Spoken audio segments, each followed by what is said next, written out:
Okay, so do you have a camera? Yes, I do. Do you have a camera phone? Mm-hmm.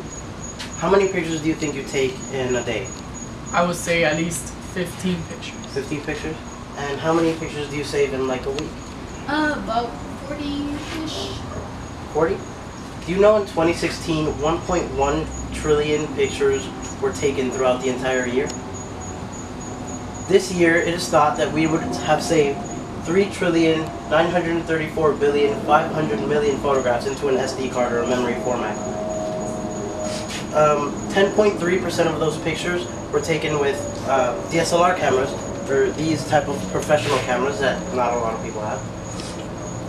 And the rest of the 81.3% were taken with picture phones like Apple or Android.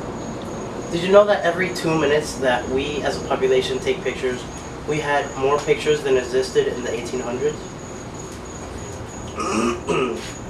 This year also, it is thought that we would have our picture increase by 19%. A little short history about the camera. In the 4th century BCE, it is thought that the Chinese were the first to create the concept of the camera, or like a photographic image taken. In 1827, Joseph Niepce was the first man to create the actual photograph, although it did take 8 hours of sun exposure, and it faded after 30 minutes. In 1839, the famous daguerreotype was born, which is our today's selfies, basically. In 1888, George Eastman was the first to create the Kodak, which I think is really cool because everyone used the Kodaks in the 80s and the 90s. And from the 90s to now, DSLR cameras and picture phones are becoming more and more popular with more and more technological advances than before. Now, the difference between your cell phone and DSLR cameras or our point-and-shoot cameras is that point-and-shoot cameras are the normal ones like the tiny Nikons. DSLR cameras, you can interchange their lens. So, to put it in our perspective, it's like taking out your eyeball and changing it with another to make it look better. So, the different lenses, for example, like this one, this is a 50mm lens. It doesn't zoom at all, but it makes the background blur look really good. And there are others, like the one I'm recording on now, which is the standard zoom lens, which you can get from 18mm all the way to 55mm, just by turning the little knob.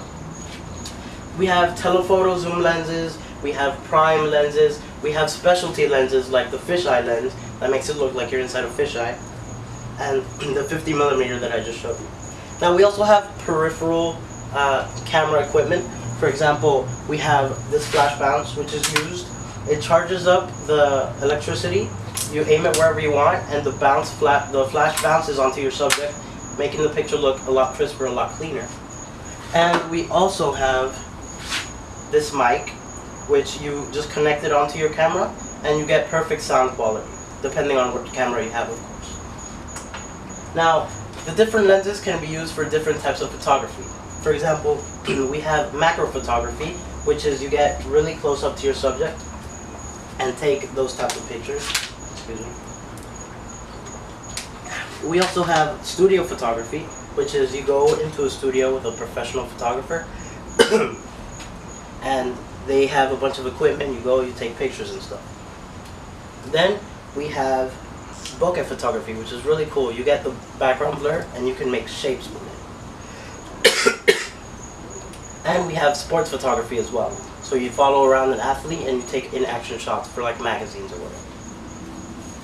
And with what we're doing now, from those box film cameras to now where you have Apple iPhone and Android phones that can take really good pictures as well, where do you think we would be in like 10, 20 years? Thank you. Do you think we're going to take up space, or if you What? actually... Mikey's dying. Don't you